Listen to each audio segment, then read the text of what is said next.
In 1977, I proposed and became director of a proposed extraterrestrial communications study done in conjunction with the Jimmy Carter White House. Jimmy Carter, of course, had a close encounter with a UFO in the company of 10 members of the Leary, Georgia Lions Club in 1969 while he was running for governor of Georgia. While he was governor of Georgia in 1973, he had filed an official UFO report. It's now on the intranet so everybody can see it.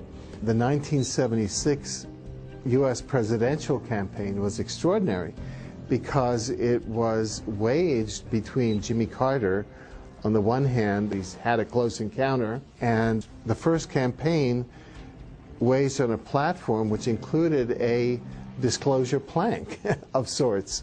Jimmy Carter was asked on various occasions, and this is documented, once elected, would he open up the extraterrestrial UFO files, and he said yes, he would. We have over 450 military and intelligence witnesses. They range from generals and brigadier generals to air traffic controllers and strategic air command personnel in the Air Force to civilian people in the FAA, the Federal Aviation Administration, to astronauts and cosmonauts. And it's an enormous database of people who have up close and personally seen UFOs or worked in those projects in their capacity as a government or military person.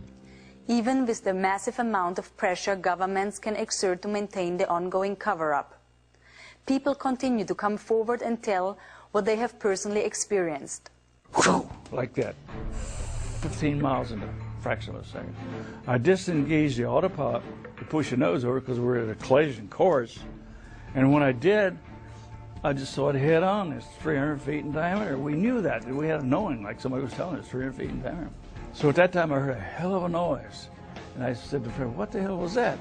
He said, well, the navigator and the radio man ducking fell, hit their head, one hit their head, hurt their arm, they were scrambling on the deck. So I thought it hit us underneath.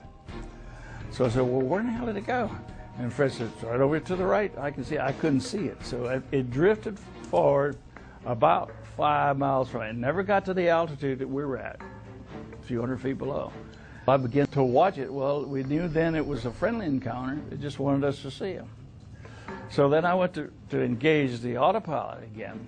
The magnetic compass was doing like this.